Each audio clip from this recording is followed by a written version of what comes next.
Monthly discussion time is here again. And as always, Sam. Hi. Hey, it's been an eventful month, I guess. I guess is the best way to put it. That's putting it mildly. Well, I think for us at least, the best way to kick it off is,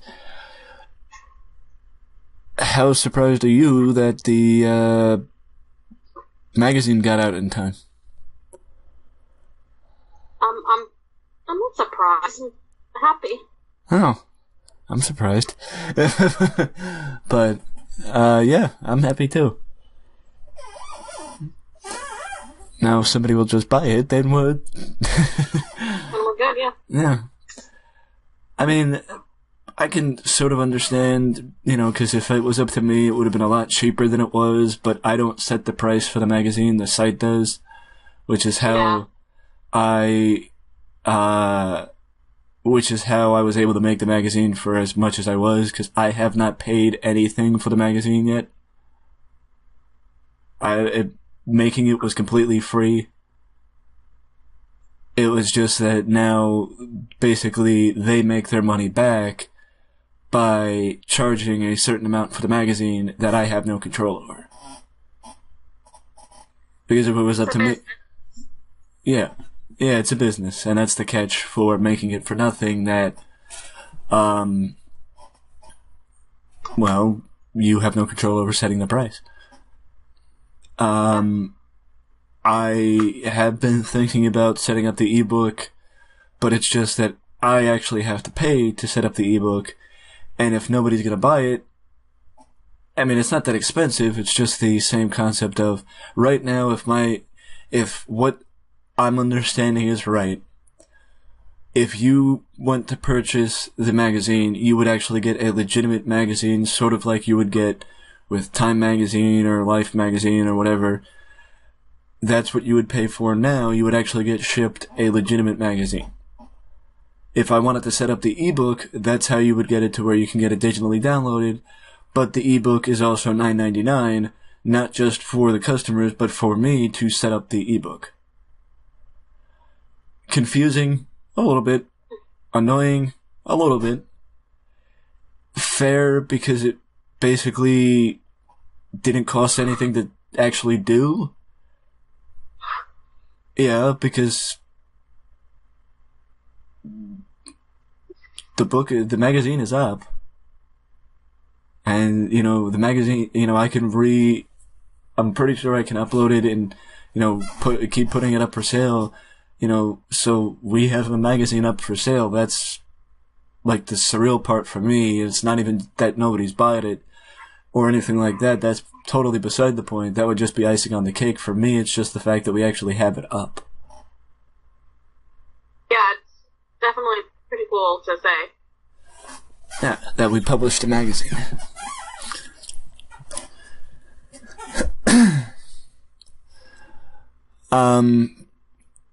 I don't know, as far as another issue is concerned, if I would actually go that far to say that.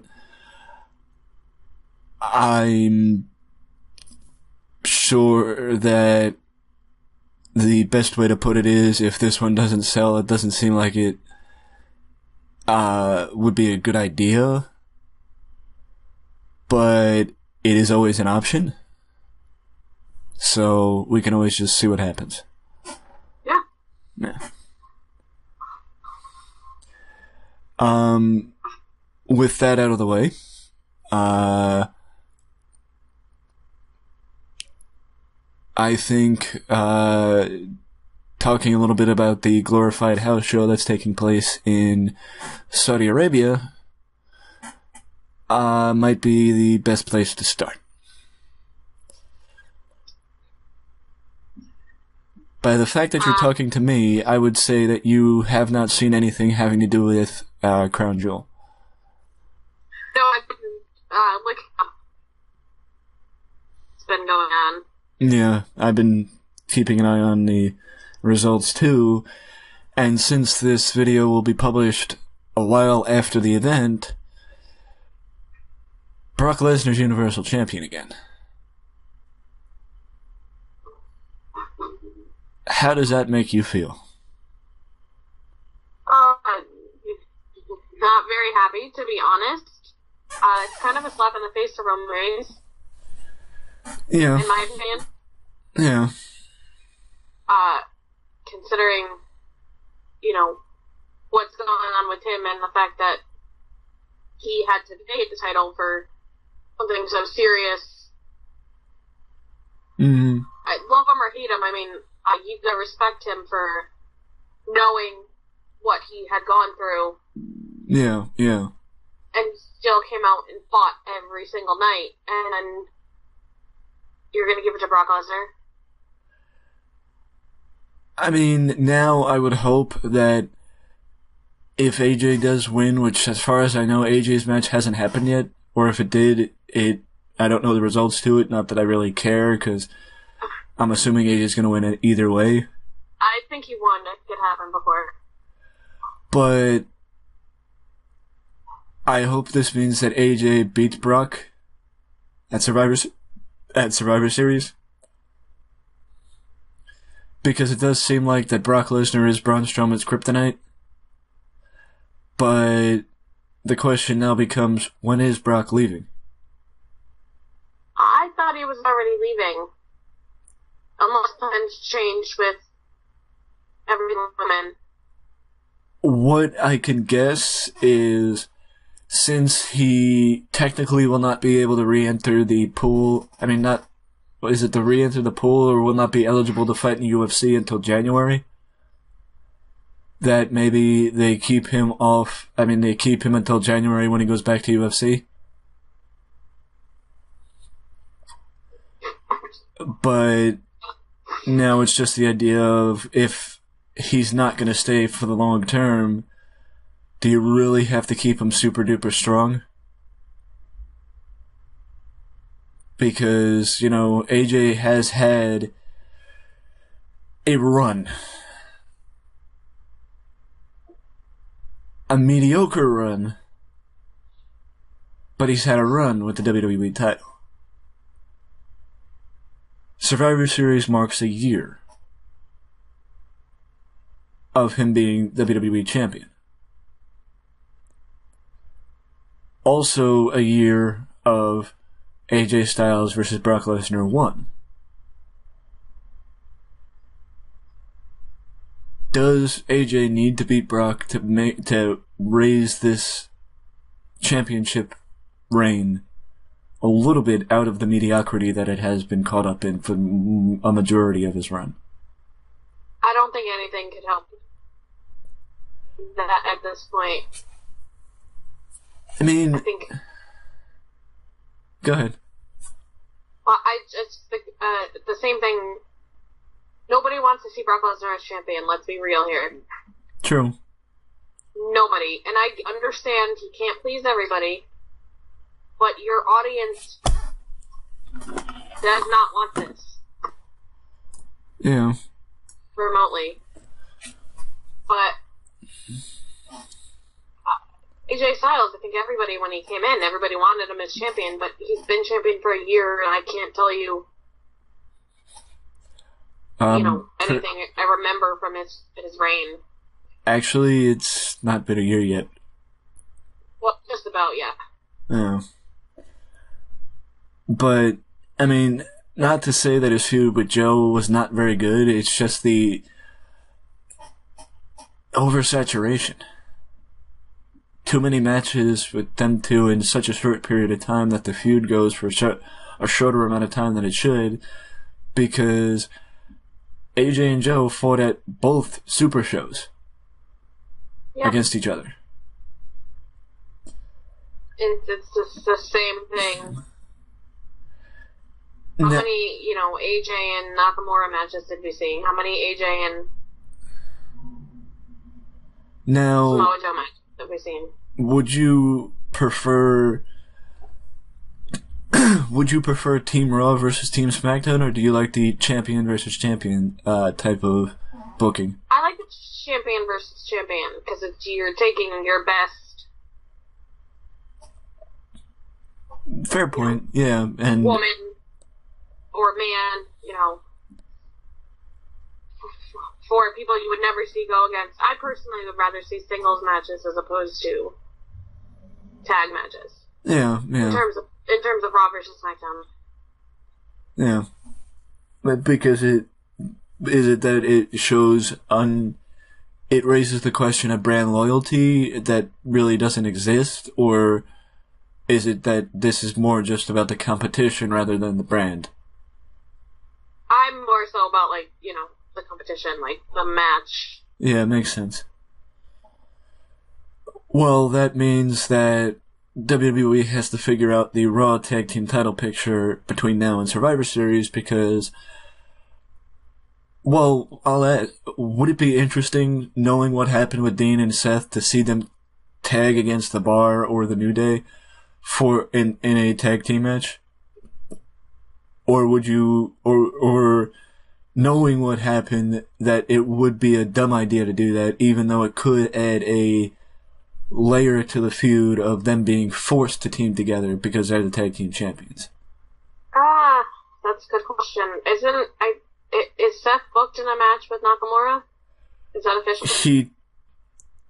No. As far as I know, the only official matches right now would be AJ and Brock and, well, technically I think the only official match is Ronda versus Becky. Okay, I'm going to assume that the Intercontinental Champion is going to take on the United States Champion, so... Which then raises the question for the Raw Tag Team titles. Yes. But, although, if anybody can fight two matches, I think it's Seth Rollins. True. And I think it would be interesting, like you said, in their storyline, if you force them to team. Yeah.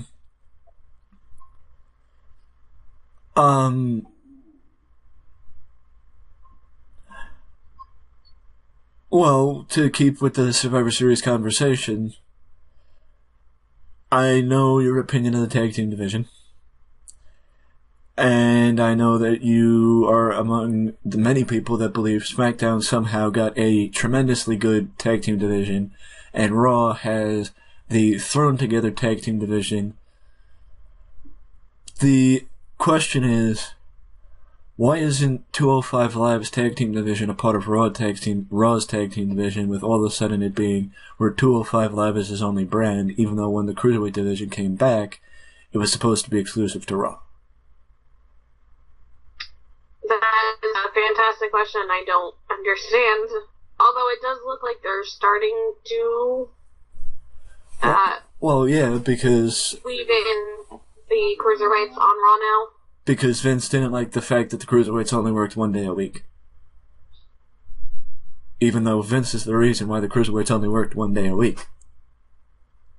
Yeah.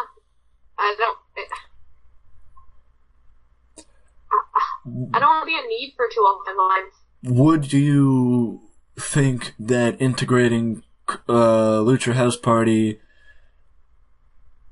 and other 205 Live tandems onto Raw would benefit, knowing that WWE would probably not invest the time to give them the investment, I guess? Or do you think they should just stay on 205 Live? That's hard. I mean, I would like to see them on Raw. I would like to see them,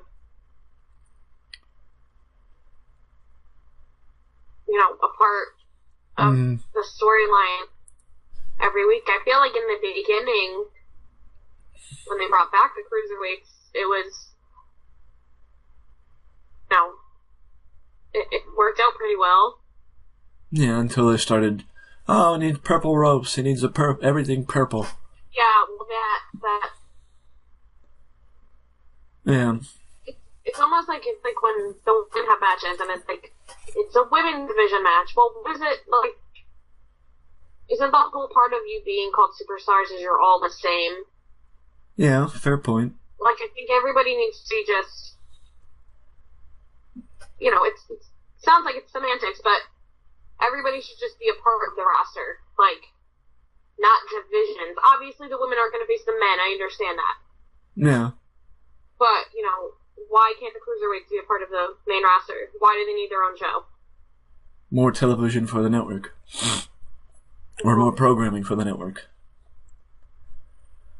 I mean, I think it would be divisive to not talk about, or bad to not talk about Roman Reigns, because it is something that needs to be spoken of, and, you know, as many other wrestling YouTubers have said, you know, it is always a discussion, but, like, I guess the best way to phrase it is, like, to not make it such a one-sided conversation. You know, cancer isn't the only thing that should always be a part of the discussion. You know, a lot of things should, you know, and, you know, it's like what we talked about before the magazine came out of, you know, donating a portion of the proceeds to mental health awareness. I know that people may get offended by me comparing mental health and cancer, but mental health can cause death just like cancer can. You know, it's not that one's more important than the other, it's that both have issues and both cause problems if they're not addressed. You know, it's just, you know, everybody applauds Roman for what is extremely likely to be the toughest promo of his career. But I guess what I'm getting at is that it's not just that it shouldn't just be about a one-sided conversation. It should be about multiple conversations. Like, people don't like to talk about things that are tough to talk about, and cancer and mental health are two of the things that people don't like to talk about. Yeah, and I think that's part of why he decided to come out. Mm-hmm. Because you want to make it part of the conversation. Yeah. You know, it affects everybody. Well, I mean, when I heard him say that, he walked out in street clothes. I'm like, oh, I had heard rumors he was injured, so I'm like, oh, he's gonna vacate the title. I'm like, okay. Yeah.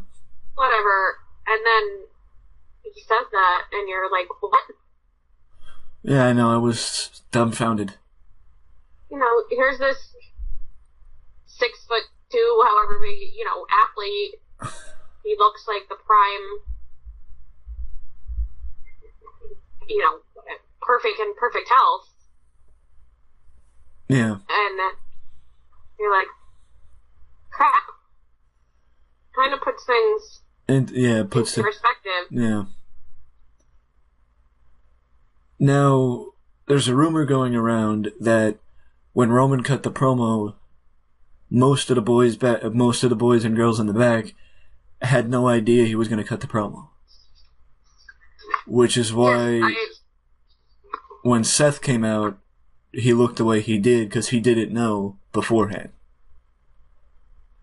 I heard that only the people who needed to, you know, Vince and probably a couple of producers knew.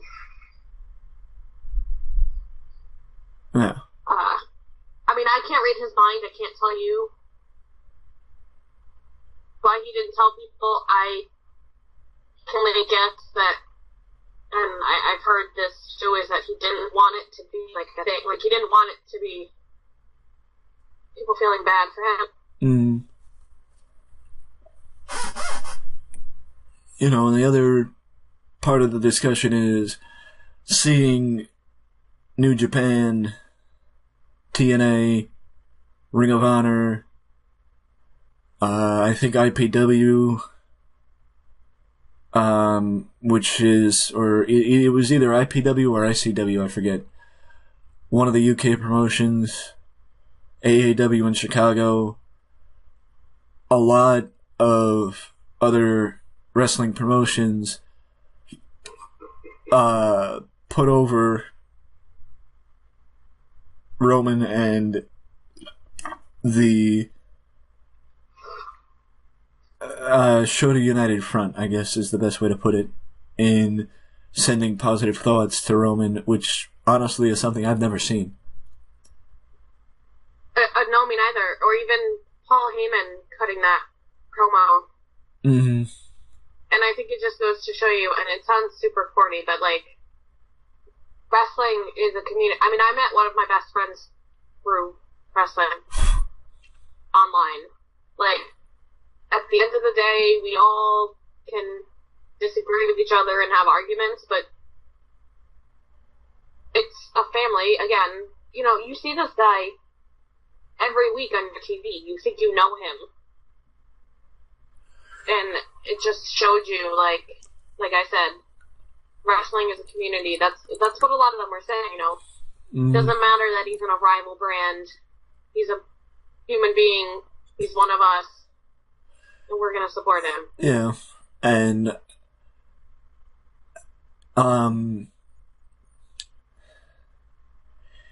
it's alarming to me how some fans are being divisive and saying, oh, it's a work, or, oh, if you thought that beforehand that you were booing Roman Reigns and then you start cheering him when he comes back, then you're not allowed to start cheering him when he comes back because of what he went through.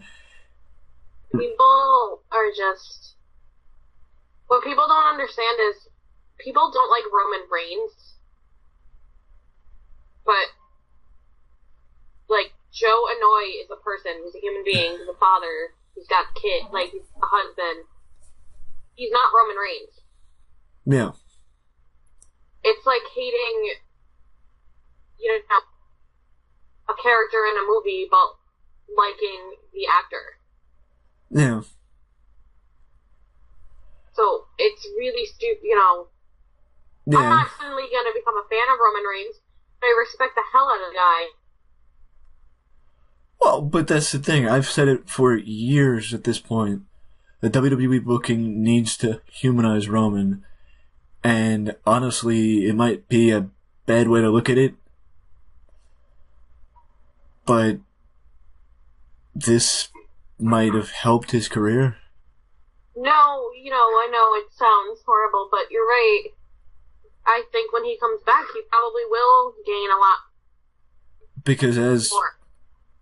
Like, in my opinion, how, like, you know, I know we've talked about it in the past, especially when we first started talking, you know, of the computer wrestling game that I play, and, you know, with that, and I've started, in some cases, sending people away if I have nothing for them. Letting them take time off, heal up, come back, and then by the time they come back, I have something for them. If not, well, then they get released. But that's the thing, you take them off TV if there's nothing there for them. You just let them go away. It's like Jim Cornette says, how can I miss you if you don't go away? All Roman needed was time away. I mean, I'm not saying that I'm happy, I'm not saying that it's good that this happened, it's not. But it may have benefited him having to have time to get away. Obviously, this is horrible. Nobody would wish this on anybody. But yeah, I think, and let's think positively when he comes back. Yeah. Because I truly hope he comes back. Mm-hmm. That I think it's going to help him in the long run, yes. I mean, the best comparison I can make is Jeff Hardy and TNA. Because I think I'm not alone in this, that I think that there was a time when I genuinely thought that Jeff Hardy was going to die. Because of how bad his demons got in TNA. Looking at him at Victory Road 2010, or not Victory Road, or not 2010, it was 2011, I think.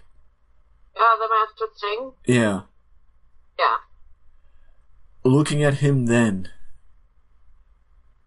you had to assume it was only a matter of time because of how wrestling is and the reputation that wrestling has. That once he came back, you couldn't hate him. Because you knew what he went through and you knew how hard he fought to get better. Yep. And you were just so glad that he did not become another statistic of the bad reputation that wrestling has.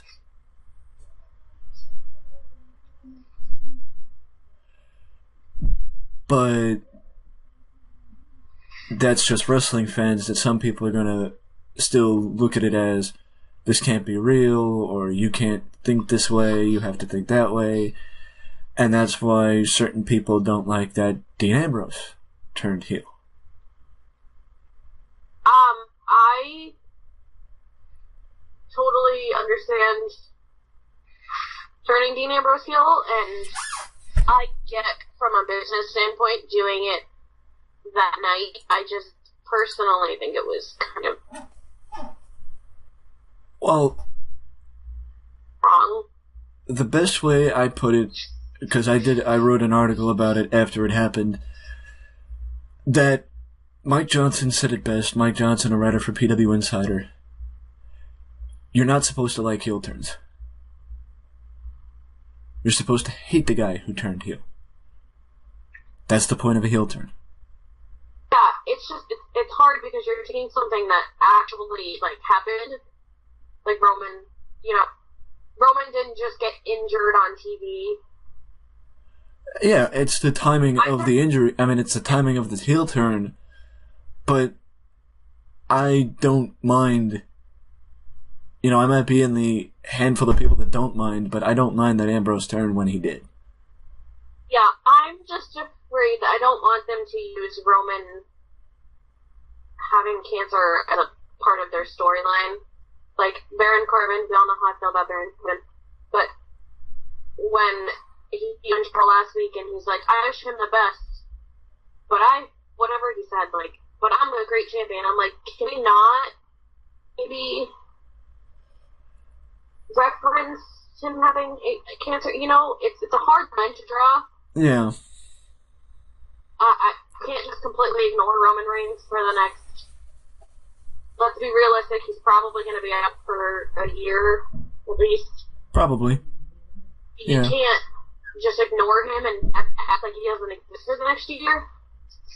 But at the same time, because of something in real life and cancer is a very touchy subject, it's just, I'm just scared of how this is going to.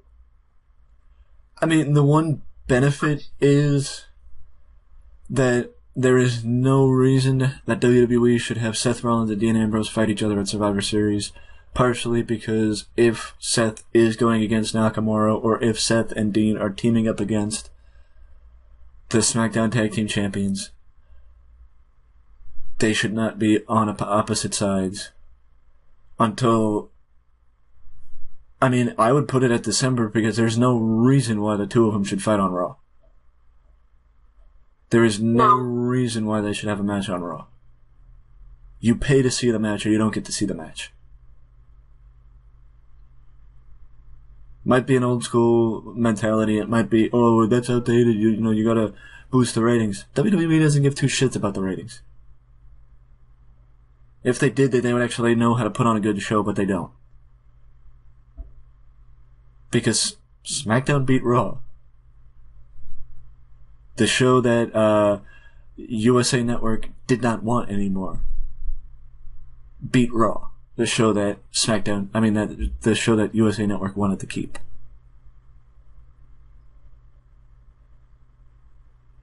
Yeah, SmackDown only beat Raw on SmackDown 1000, but I wouldn't be surprised if they beat them the following week too. But the questionable part of it is how does SmackDown put on such a good show and Raw 25 is such a clusterfuck?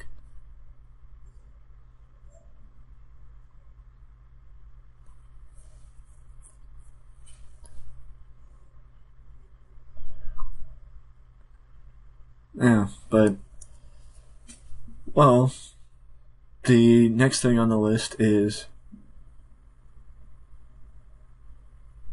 Well, actually, before we move forward, do you think that WWE could get Dean and Seth to WrestleMania?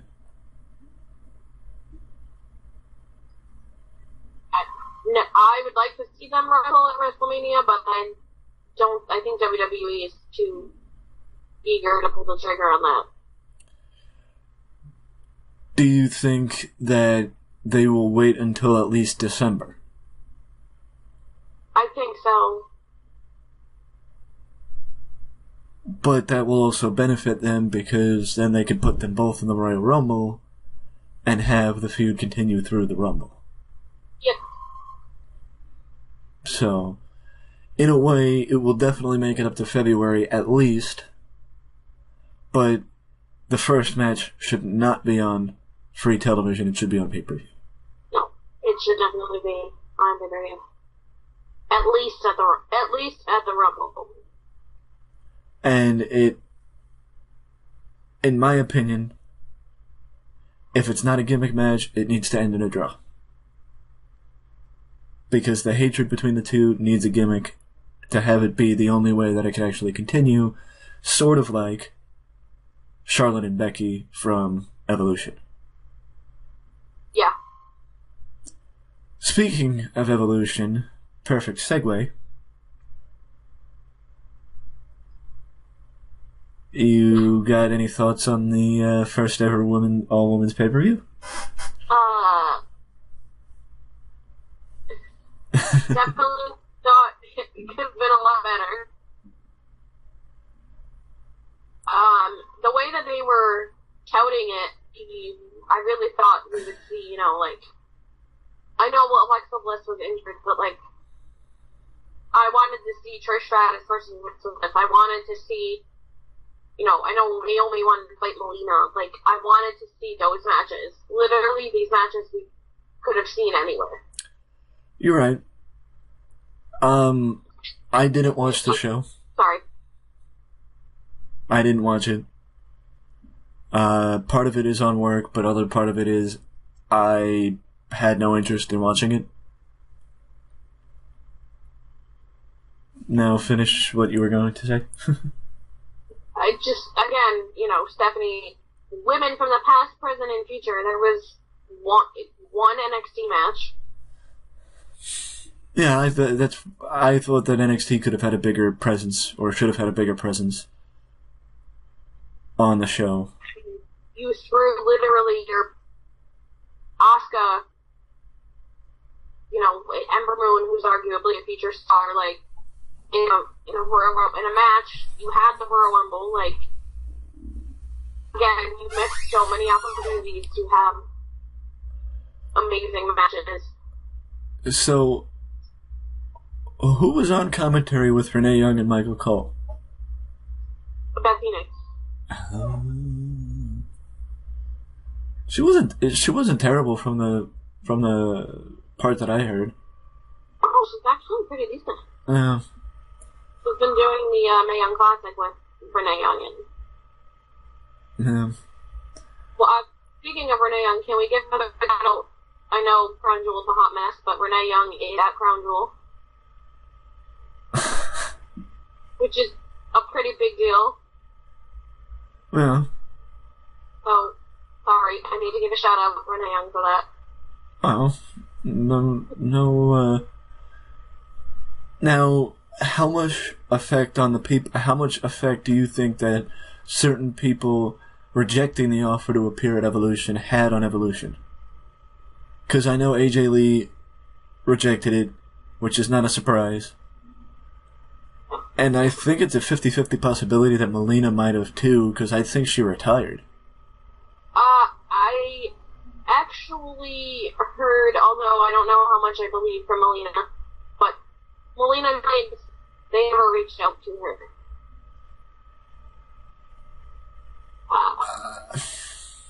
I don't know. It's hard to tell what WWE was actually planning. Yeah. Well, because I don't truly believe that they were planning to have those type of matches. You're right. From the get-go. You're right. I mean, don't get me wrong, I don't have a problem with Nia Jax winning and going up against Ronda Rousey again. Not that I like the first match between Ronda Rousey and Nia Jax, because, in my opinion, Ronda Rousey needs somebody who could carry her in the ring still. She is getting better. But to believe that Ronda Rousey is one of the best women in WWE, she's not there yet. It is a joke that PWI rated her number 1 in the PWI 500 for women. It is a joke. Yeah, I can't even... I used to take that seriously, and then I realized... The fact that they factor in October of last year to now, and you're going to sit here and say Ronda Rousey's the top woman in the world for wrestling. Really? In fact, Lynch didn't even break top 10. I mean, Alexa Bliss should have been number 1, and nobody would have made a big deal if Ronda Rousey was number 2. No. But the fact that she's number 1, that's a big deal. I mean, in my opinion, if I was WWE, that's how you open the door for a continuation to a feud at a later date between Alexa Bliss and Ronda Rousey. And also, I'm pretty sure Ronda Rousey's the one who injured Alexa Bliss, or Alexa got injured in a match with Ronda. Yeah, I don't actually know what's wrong with Alexa Bliss. I think it's her nose, or Ronda gave her a concussion or something. Well, but that's how you... Oh, Ronda's not the best in the world. She's unsafe. Yeah.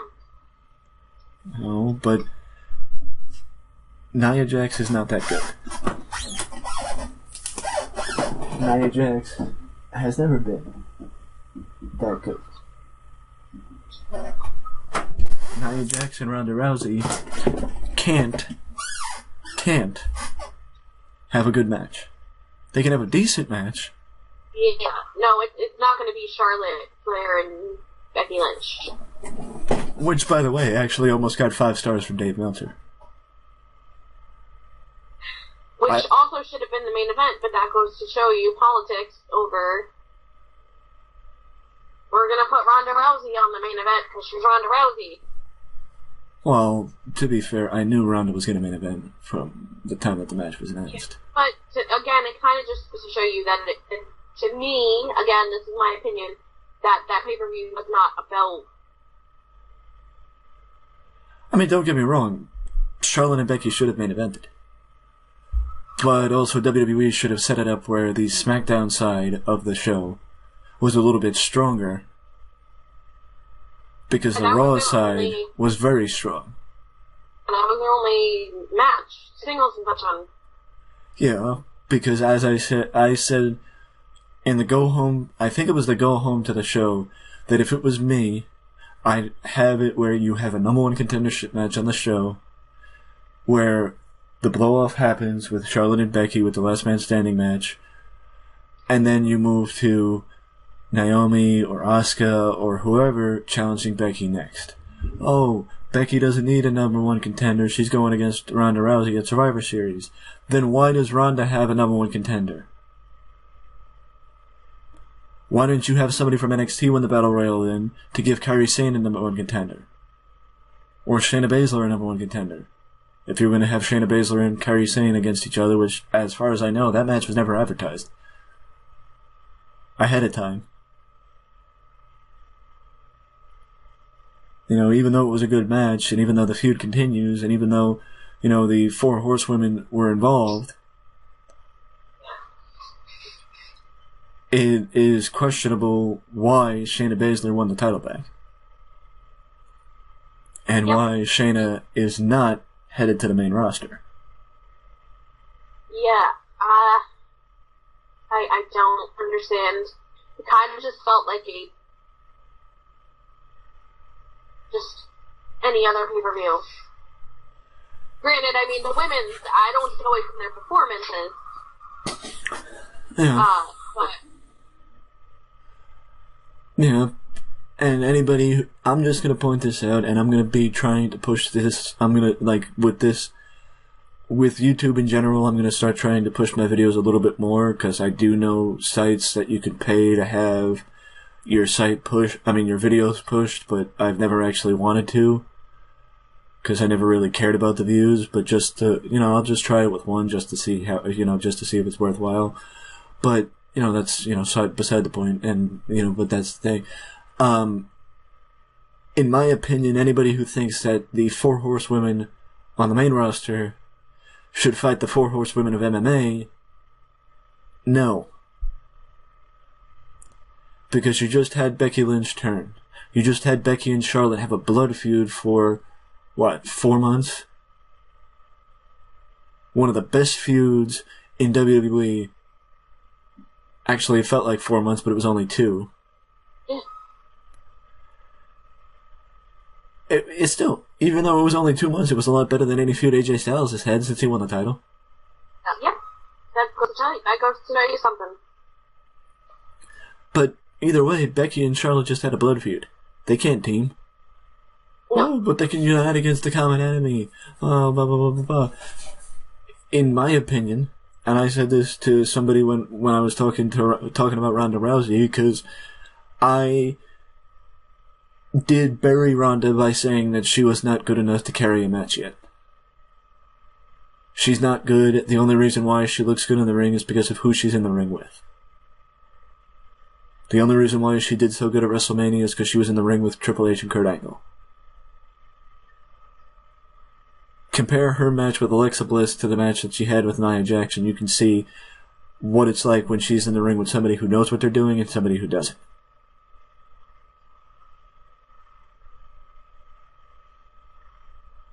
Not to say Nia's not good, not to say Ronda's not good, it's just that they're too green. Yeah, putting them together doesn't do anything for either one of them. Yeah. In my opinion, it shows that WWE does not plan ahead by not having a plan for the SmackDown Women's title ahead for the future. Because even if you're not planning on Becky having a challenger other than Ronda at Survivor Series, you could still have the feud build between Becky and Naomi, Becky and whoever, and having the 4 horsewomen of both put together, that would be stupid because you're undoing Charlotte and Becky's feud. And in my opinion, you bring Shayna Baszler up, you don't put her on Ronda's show. You put her on the other show. Why? Because then she's Ronda's lackey. You want to give the other women to Ronda? Fine.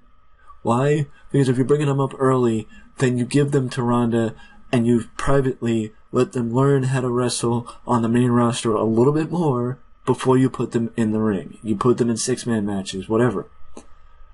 Because Shayna Baszler knows what she's doing.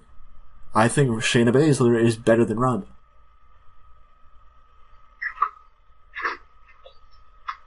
Yeah, I'd agree with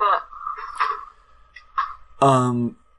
But hypothetically, if Shayna Baszler and Kairi Sane make it to the main roster around the same time, why not put Kairi Sane with Charlotte, Sasha, and Bayley instead of Becky because of the heated feud,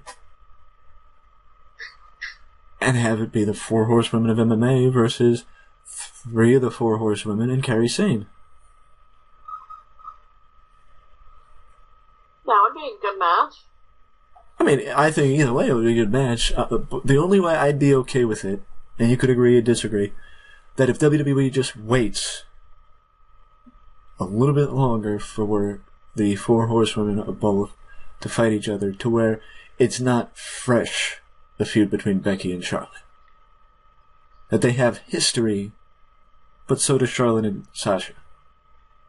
So does Bayley and Charlotte. Yeah, having that match anytime soon. Exactly. Completely. Yeah, exactly. It would make 0 sense. Yeah, exactly. Exactly. And just to, to my own horn, I did say early on that Tiny Storm should be the one that wins the Mae Young Classic. freaking amazing. What, like 22? Yeah. Makes you jealous of... Damn career ahead of her. I know, it makes me feel completely useless, trust me. I'm 27. Hey, I'm 24. I mean, it would, you know, it doesn't help me much either. You know, her, Velveteen Dream, Will Ospreay.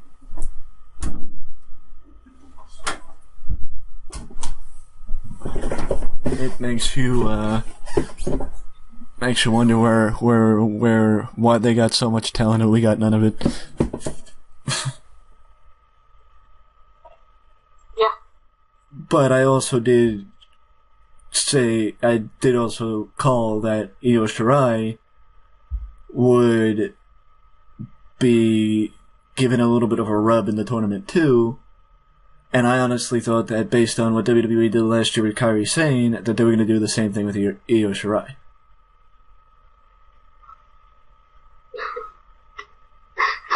I hope so. And just let her. I mean, because that match was pretty quick and but I do hope that she gets a decent run. Yeah. Well, now with Toni Storm winning, do you think that this helps push NXT UK a little bit? Considering Toni Storm is a part of NXT UK? Yeah, I think it's gonna help her. It's only gonna help her and that division. Now, she gets a title shot, right?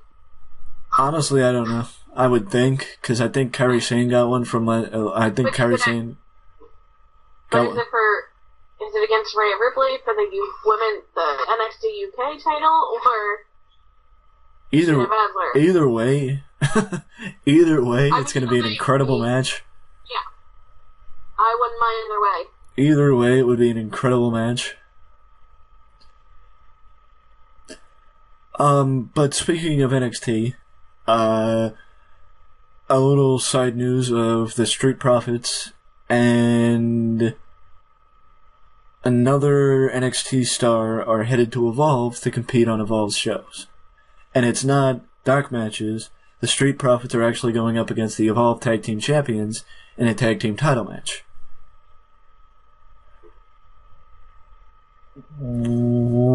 I don't know if you heard about that beforehand, or this is the first you're hearing about it. But if it is, I saw it on Twitter. Well, what do you think about this?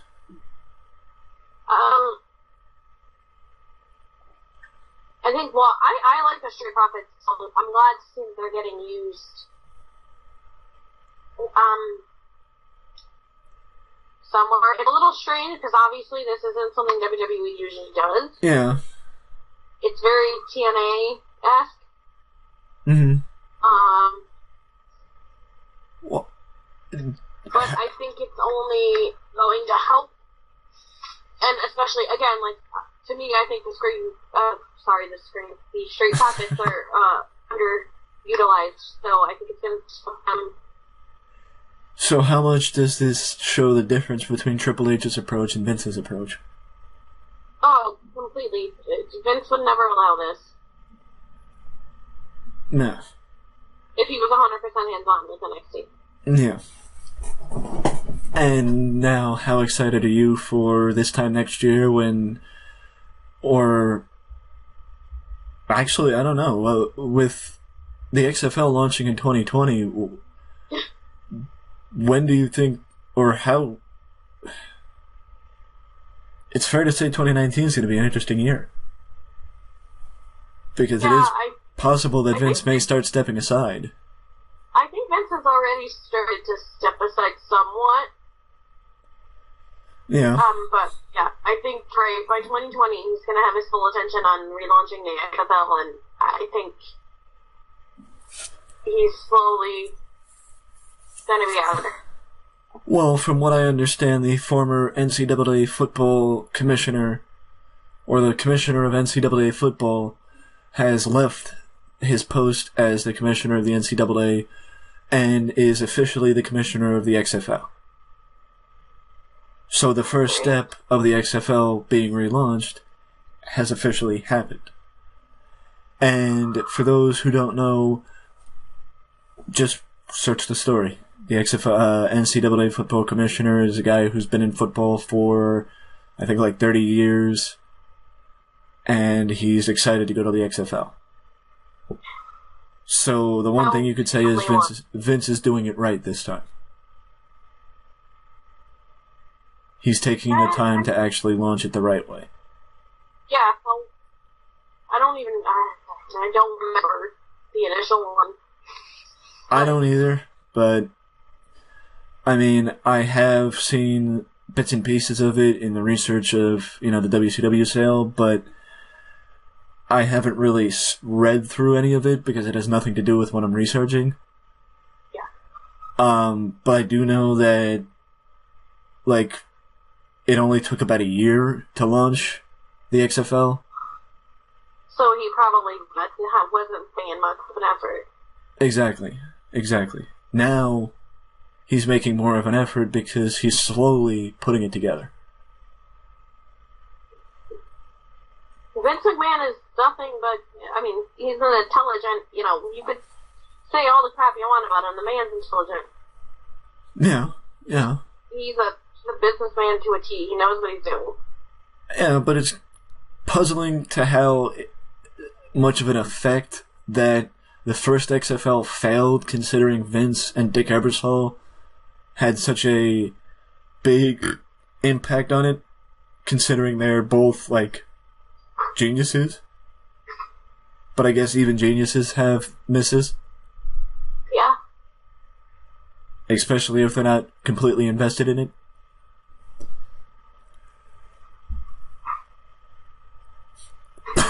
I mean, it is fair to say that at the time of the first launch, Vince thought he could do no wrong. Yeah. I mean, but...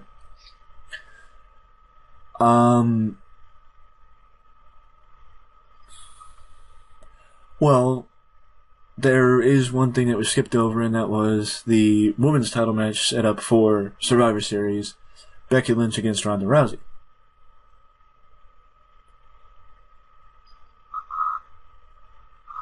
At this point, the only officially announced match for the show coming up at the end of the month. Which, I could be wrong, but was Survivor Series 87 that it started? No, Survivor Series was 87, I think. Yeah, because I think Survivor Series was 87, and then WrestleMania was 88.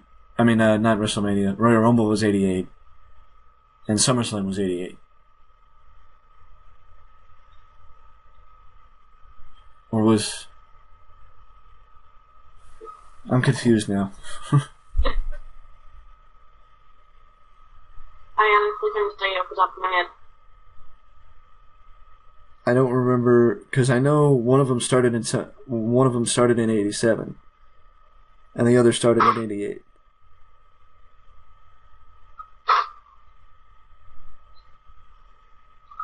Because one of them was the answer to WrestleMania 87.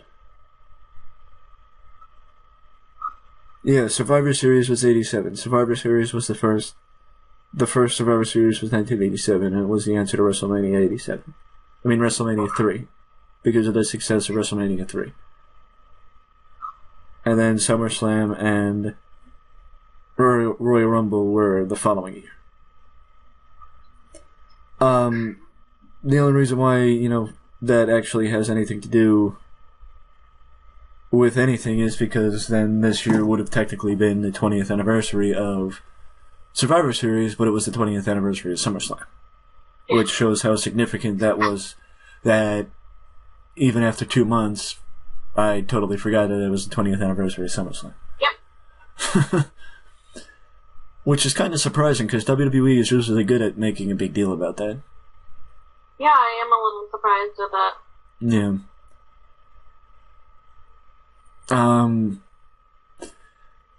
Well, I did notice a rumor before we started recording that apparently, and I'll read this rumor right from the Facebook group because it's from... Come on, pop up. It's from I believe the Big Gold Belt podcast. I don't know if that actually has significance, but, they usually post some rumors. I'm assuming it, maybe from the Observer or some other people. But apparently, Saudi Arabia wants to buy WWE. If Vince McMahon opts to sell the WWE, the Saudi Arabia prince will be offered the first refusal, as he is willing to pay approximately $7 billion to buy WWE. I'd like to imagine Vince McMahon would never sell WWE. This means that if WWE plans to sell before 2028, then Mohammed bin Salman is the frontrunner to be the next owner of WWE ahead of companies like Disney. I truly hope that never happens. My comment was, I hope WWE is not that stupid. I mean, they went into business with Saudi Arabia for 10 years, so let's just leave it at that.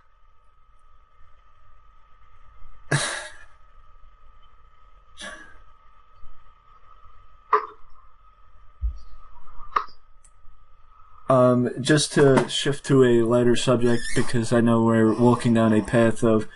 Okay, well, look, since I don't really care, since I know most people, a lot of people, a vast amount of people are not going to hear it, and even if they do, I don't really care. You don't have to listen to this. I've not hid my feelings about the Saudi Arabia show, and not just the Saudi Arabia show, but the Australia show too. In my opinion, they make bigger deals about glorified house shows than pay-per-views. And it's a glorified house show, even though, it's a network special. Well, it's the same thing then as the Beast in the East was, and the other Brock Lesnar pushed shows that you did early on in the network. It's just like the one you did in Japan, it's just like the one you did in the UK, it's just like all those. Which, if you didn't have the camera turned on at the Beast in the East 2 years ago, it would have been a house show. If you didn't have the camera turned on in Saudi Arabia, it would have been a house show. So that means it's a network special. You're just making a bigger deal about it to get a bigger bottom line. It's like the deal with WCW when they got the Kiss Demon, and they had to make the Kiss Demon put the Kiss Demon in main events. So they booked his match as a main event, a special main event, even though it wasn't the main event, to make it seem more important than it was. To fulfill their obligations, WWE is going for a house show, but making it a named event to make it seem more important than it is. I don't blame Daniel Bryan and John Cena for opting out of the show. Especially when Daniel opted out because of, apparently, their treatment of Sami Zayn and their treatment of, I believe it was either women or the LGBTQ community. I forget, but I saw why Daniel opted out of the show. And I know one of the reasons was because of Sami Zayn. Considering Sami is actually Muslim. I saw that, and, I have a lot of respect for Daniel Bryan and John Cena because,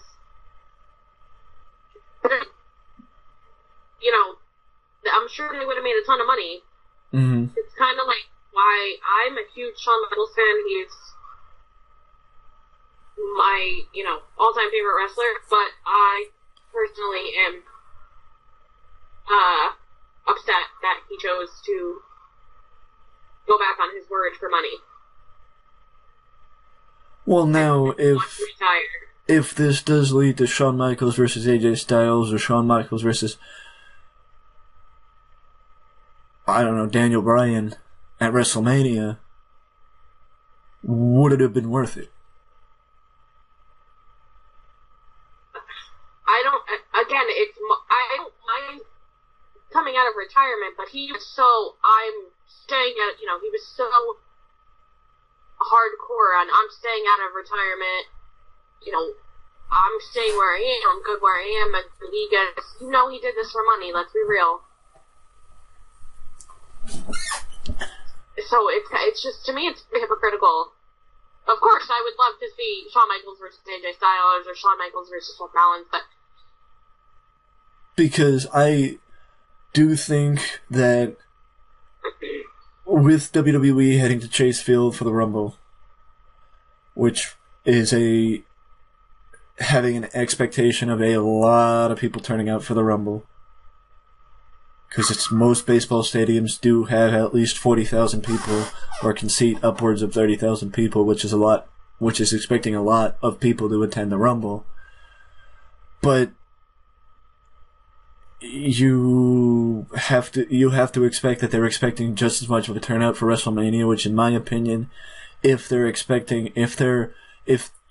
rumors are true and this was a test to see if Michaels could do it, and the same with Kurt Angle, and that this could lead to Michaels having a match at WrestleMania and Kurt Angle having a match at WrestleMania, Kurt Angle versus Daniel Bryan and Shawn Michaels versus AJ Styles,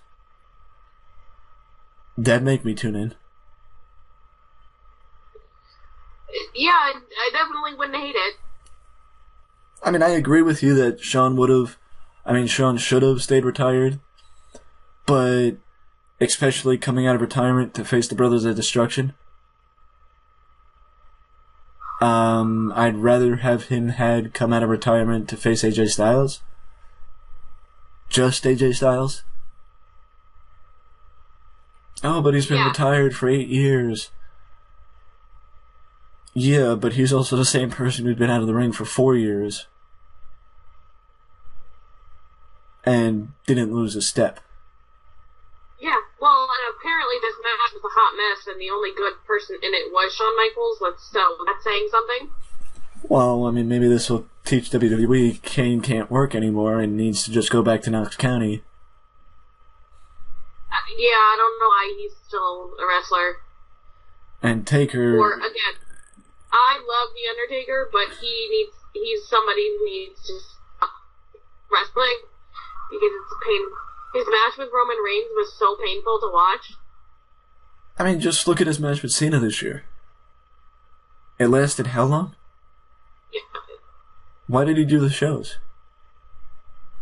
Because he's The Undertaker. I mean, I have respect for him, but... Oh, yeah. Absolutely. It's time to, hang up the boots and... But do you think that Taker's opinion of it is the same as Sting's opinion was when it was in TNA? Oh, you're offering me $1 million to do what? Oh, make a couple shows? I guess I can do that.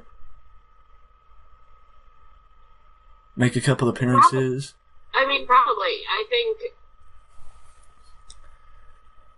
Not that they don't love wrestling, but yeah, I think it's more so for the... Well, but that's the other thing. It's not... For the love of wrestling. It's not that, he's doing it for the money. It's that if you were offered $1 million to wrestle 3 matches, would you say no? No, I get what you're saying. That's basically what everybody said about Sting, that the reason why he didn't say no is because TNA would throw a ridiculous amount of money at him every year to keep him. And I could see the same thing being with Taker. Because Taker, the one thing you know about Taker is he's always been loyal to WWE. Yeah. And will do whatever Vince asks of him. Sorry. Go ahead. I'm also probably a little strange on that, because I was talking to a friend and about, Shawn Michaels coming out of retirement, and she's like, no, I'm excited, and I'm like, I don't know, Kane is gonna go in the Hall of Fame, we've talked about this before regardless, but the past, 12 years of his career have been a disaster and should have never happened. To me, I feel like certain people should just stop while they're ahead. Yeah, I mean, I think Mark Henry did it right. That even but he appeared at the Greatest Royal Rumble. Yeah, and he also got inducted 2 weeks after he retired. Like, the Big Show needs to stop wrestling. I mean, if he's just going to be a minor member with a minor person with the bar, I can understand, because I think his contract expires in 2019 anyway. I think. But again, another person that's going to be in the Hall of Fame regardless, but the past 12 years of his career have been a total joke. I don't disagree with you. But now there's a question of if Kane or Big Show hanging up between now and WrestleMania. Same with The Undertaker. Would it be fair to say that at least Kane or the Big Show could headline a Hall of Fame class? Yes. So, definitely. I mean, I know that, Undertaker, The Rock,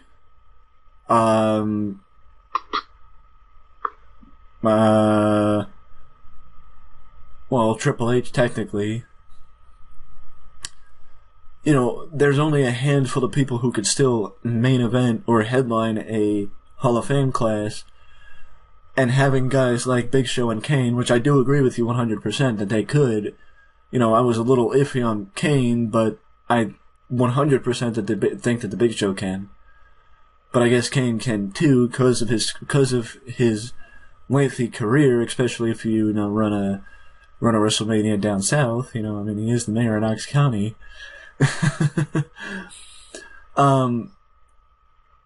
It would open the door for, Big Show can headline, or we could have a stable headline, or that's the other thing. The WWE has really been resistant to inducting stables, namely the NWO, D-Generation X. I know, me and you especially will get to it as we get closer to WrestleMania, talking about the Hall of Fame.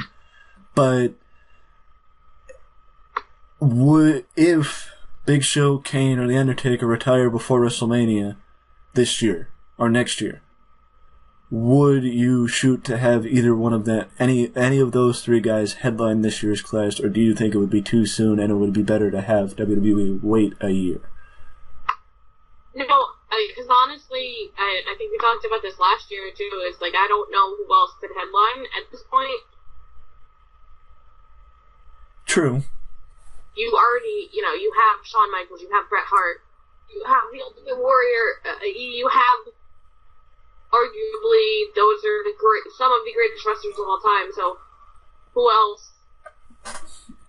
But it's not, John Cena, Randy Orton, but they're still active. Oh yeah, they're in New York this year, right? And they're young, so I don't see them getting inducted anytime soon. Well, there is a fellow tri-state area resident that could get inducted, and that's Paul Heyman. But the question is, would Paulie be able to headline, or would it just be because he can headline in New York? I think he can headline. I definitely think Paul Heyman is a big enough. Again, he's another one that will be in it one day. Oh, yeah. But then the question is, does that mean Brock Lesnar inducts him? That's a good question. I don't know who would induct him. I think Brock could. I think Tommy could. The Dudleys could. If Raven didn't have such a shit relationship with WWE, he probably could. Which probably means Tommy will, because Tommy has a good relationship with everybody. Yes.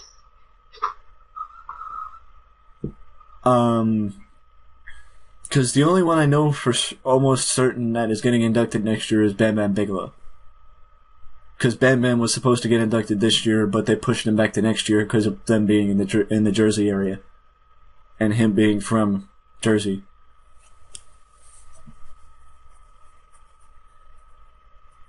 Which makes sense, because I do agree that Bam Bam Bigelow is very deserving of the Hall of Fame.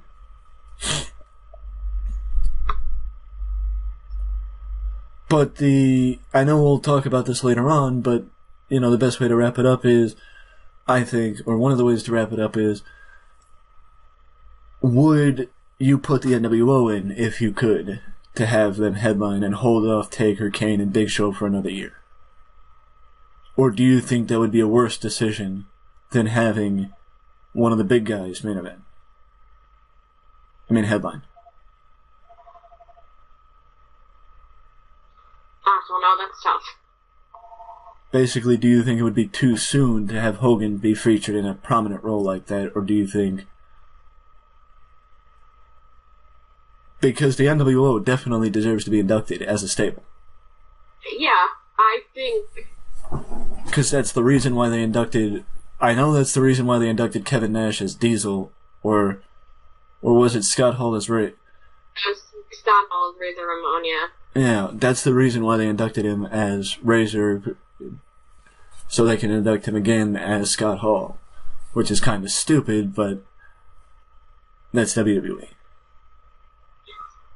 It's... I definitely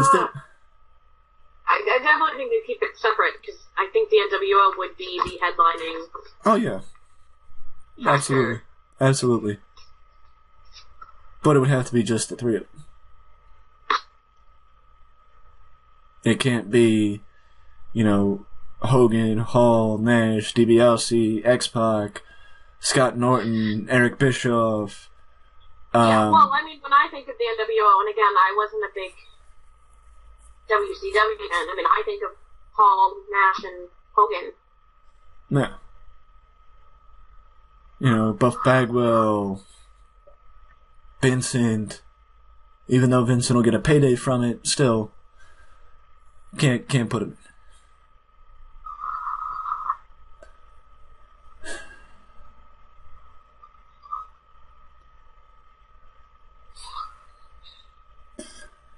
Now, I think the best way to wrap it up is if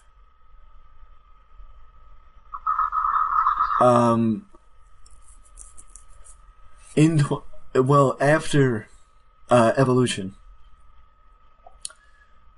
do you hope that WWE does another all-women's pay-per-view next year and maybe learns some lessons from this year, or do you think it would be better them not doing another all-women's pay-per-view and not, separating the women like that? Or do you prefer them because it gives the women more of a spotlight? I do like that it gives the women more of a spotlight, and that's the most women matches you're ever going to see on a pay-per-view. You're not going to see the majority of matches on a pay-per-view being women. That's just how it is. No. So, if they can completely redo the whole concept of Evolution and that's how it should have been, then I would like to see it again, but if they're going to put in the same thing, then I would rather them leave it.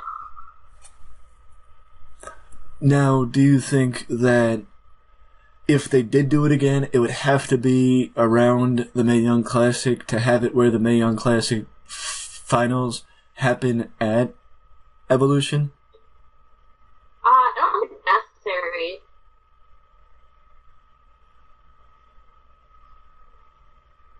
Or do you think it doesn't really matter about the Mae Young Classic and that it would be better them having other matches at the show?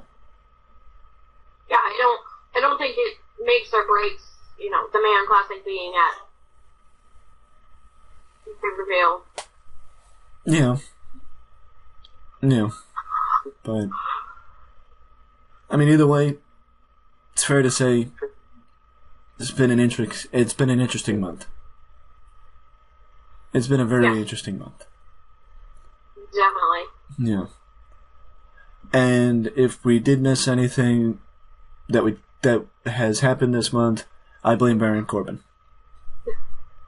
Me too. Hey, I finally got it.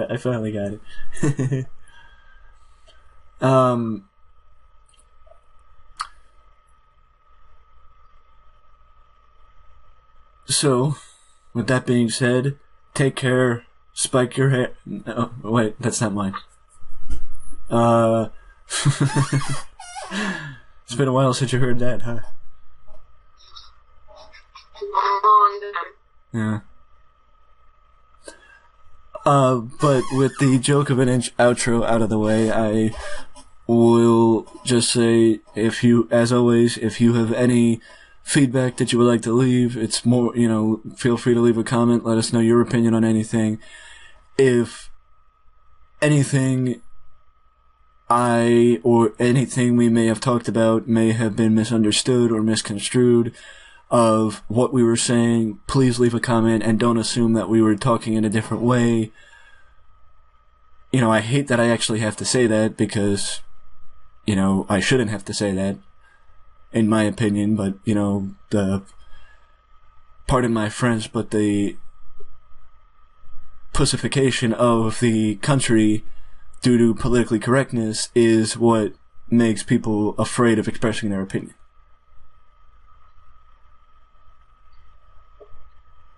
Even on simple subjects like stuff that has to do with professional wrestling. Yep.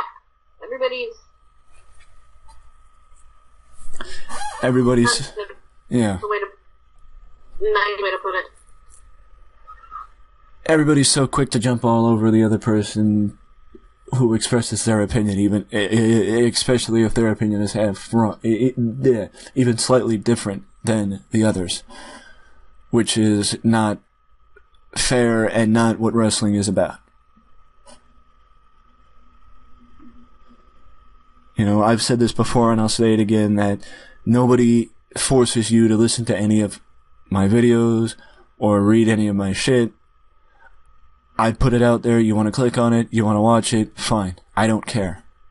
I never understood, and I don't still understand, and this could be a conversation for a different video, but I don't understand why people watch something just to complain about it. Preaching to the choir, I don't understand it either. So, I don't really care about pissing somebody off.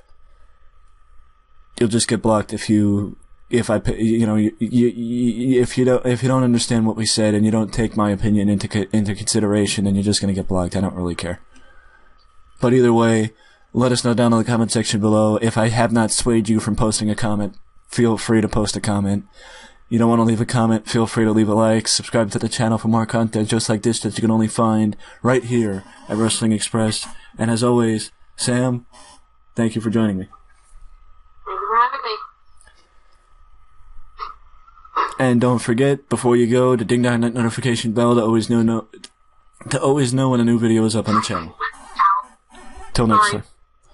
No, it's okay.